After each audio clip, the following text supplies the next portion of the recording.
What's up? How y'all doing?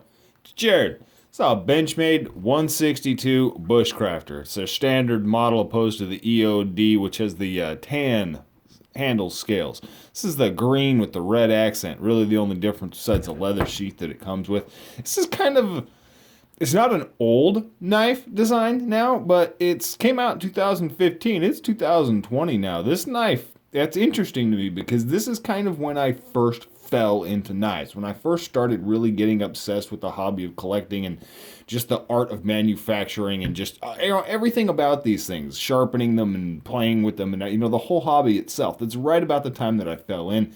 And this was one of the first knives that I truly fell in love with, right? I just couldn't get over. I was shocked by how the knife made me feel when I first picked it up because you know that they're cool. You know that they give you these certain emotions. You hold this thing, you're just like, and you look at it and just all the lines and the materials and just the fit and the finish, and then using it and actually cutting through a piece of wood, knowing what's in your hand. You're manipulating the world around you with this piece of steel that's just, it's freaking amazing, right? And it is truly an amazing thing. This is one of the knives that really set me off on that. But honestly, I've been kind of neglecting it. And what I mean is, what I'm talking about, I use this thing a relatively decent amount. You know what I mean? It's not obviously not my go-to knife, but if I'm doing something more hardcore, this is one of the knives that I gravitate towards. And I haven't been properly resharpening the tip.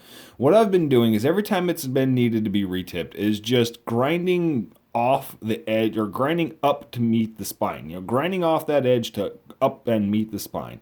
And what that led to is it becoming more of a rounded tip over time. It just, wasn't nearly as sharp or pointy. It didn't have the penetrating capability, the digging capability if I was going to be actually digging into a piece of wood, something like that. So I, sharpened it back up, brought it back to life, and it is amazing what those little things, those little details, just looking at this thing, just that little bit of an angle change right up there at the tip of this knife. I freaking fell in love with this knife again.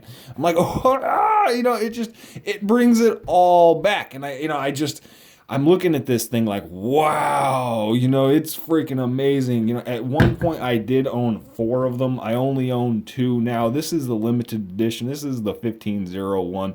So maybe they came out in 2014. I think they came out in 2014 because this is the 162 1501 with black and orange accent scales here. This is, what is this, number 156 out of 400. And so, they only made these for that short limited run.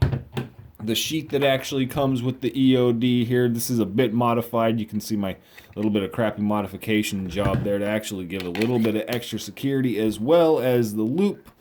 The strap kind of needed a little bit of help, needed a little bit of replacement when they first came out with that sheath, so modified that thing up a little bit. I do wind up going more with just the straight buckskin leather sheath. I did talk more crap on this when initially than I think it probably deserves. It does have some problems with retention, hence the strap that I've still got on here, but you can see it's held up very well. I mean, it's held up over the years. It's been beaten around and used, and I carried this thing EDC actually on my belt, like carried it, around town for years.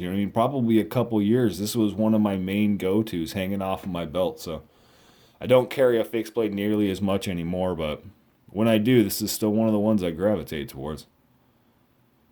Titanium barrel spacers, permanently affixed titanium barrel spacers holding those scales on. Just a freaking cool knife. I know everyone out there, it seems kind of cheesy to be like, oh, leave in the comments, what's your favorite knife? But seriously, I'm curious, because I know everybody's got one of these knives. Everybody has a knife in their collection, or maybe it's just the one knife they own. They only have one knife. And you're in love with it. I know you are. I know you're watching my videos. I know you're in love with it. And you sit there and you're like, oh, yes. And you pet it and you play with it. I know that it happens. And it makes me feel good. Yeah. I love my Benchmade. That's it. Y'all have a good one.